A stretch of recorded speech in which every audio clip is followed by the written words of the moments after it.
Protests continued this week in Iran as tens of thousands of demonstrators took to the streets of Tehran and other cities across the country in the largest outpouring of government opposition since the 2009 presidential elections there.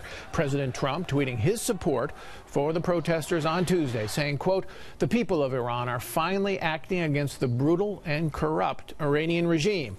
All of the money that President Obama so foolishly gave them went into terrorism and into their pockets. The people have little food, big inflation, and no human rights. The U.S. is watching." Amri Sarin is the managing director at the Israel Project and a noted Iran watcher. So welcome. Thank you. So how much of a threat to the rulers in Iran are these protests, or are they likely to fizzle out?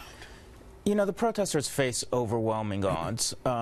The consensus is probably that this round will not be the round that brings down the regime. But what's happening right now is you're seeing economic complaints and economic inequality, disparities and so on, people not having food, like the president said, being channeled into political complaints and political requests and political grievances. So this is different than 2009, which was mainly political. Yeah, it started off different. Listen, economic dissatisfaction underlies all protests, right? It's necessary but not sufficient. These protests began in different places by different people than before. It is people who are hungry and unemployed marching in the streets, and the regime made a mistake. The regime immediately treated it as a political issue, not an economic issue, and we saw they came down on the protesters, and they made it a political issue, and now they face a problem, which is they can't solve the underlying economic disparities because the regime is corrupt and because it spends its money on terrorism, and that now is a political issue. One of the things that you heard in all these demonstrations is complaints about foreign adventurism. Money to Syria, money to Hezbollah. We were supposed to get money from the nuclear deal to help Iran, and instead it's going for the Iranian Revolutionary Guard Corps. That's a pretty potent theme. It's an incredibly potent theme, and it shouldn't have happened. You know, Paul, when the nuclear deal was sold in 2015, the Obama administration told us that the regime would spend its money on guns, on butter and roads, not on guns. That was explicit. The administration said that many times. In as many words. In fact, they sent people out to say it. That was never going to be true. And now the Obama guys are saying, well, you see, we unmasked the regime. But that's not exactly what happened. What happened is it's the latest excuse, it's the latest rallying point, not excuse, it's the latest rallying point for Iranians to say, listen, we're not seeing a penny of anything, and these cycles are likely to continue spiraling downward. So when you say cycles spiraling downward, you think maybe this round will fizzle out? Yeah. But then you'll find it erupting, you think, in the future for some other flashpoint? I think that as long as the regime is unable to take care of its dispossessed, as long as the regime is unable to get food on people's tables, you will see cycles of dissatisfaction because the economic issues have now become political. And the regime will be unable to do it because this is a regime that's committed to exporting the revolution at all costs. It's committed to military adventurism at all costs. There is no, it is what they want to spend money on.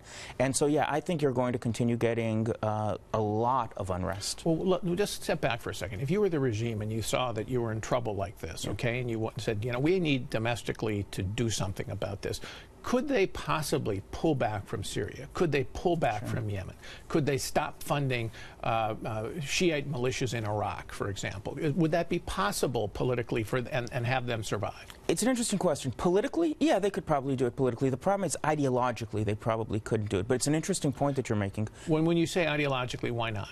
Because this is a regime that's committed to expansion. This is a revolutionary regime. You know, we don't see many like these. Shiite millennialism, basically, and expansionism. Not just Shiite millennialism, but also old school expansionism. This is a regime that is committed to exporting the Islamic Revolution. The people who run it are committed, and the IRGC is especially committed. And yet, Rogue correct, and other people who watch things inside Iran say that the public itself is becoming increasingly secular. It doesn't share many of the mosques aren't filled. That's right. I mean, and the mosques, in fact, are a lot like European churches. Nobody goes into them anymore. That's right. That's right. So if that's the case, then you don't have that ideological fervor, that revolutionary fervor with the public. But you do with the people who are running it, which gets to exactly what you were saying. The idea that this is not a regime that is ideologically capable of realigning itself with its population. But you know, you make an interesting point.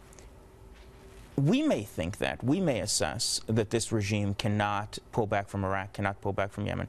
But if you're Iraqis, if you're the Houthis, if you're Hezbollah, you got to be worried that they will. You got to be worried that they turn inward, and it's an opportunity for the United States to begin looking at this situation and going to some folks who are on the bubble in the Middle East and saying, like, listen, this regime is going to have to pull back if it's going to survive. How sure are you that they're not going to pull back? And making them pay a higher cost for their adventurism by further greater resistance, arming some of the opponents, for example, in Syria.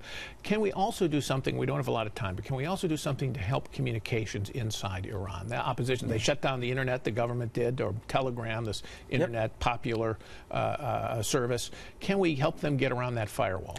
We have the tech. I mean, we have plans on the shelf ostensibly to help them, but it's the right way of beginning to ask this question. What can the administration do to help protesters? And they're looking at a range of things. Administration officials are talking to journalists and are briefing people about everything from their efforts to increase communications technology to upping their game on digital diplomacy to trying to make sure that information gets there, is created, and gets through there, in addition to more punitive measures that they're going to start investigating. All right, Sarin, thank you for being here. Thank you.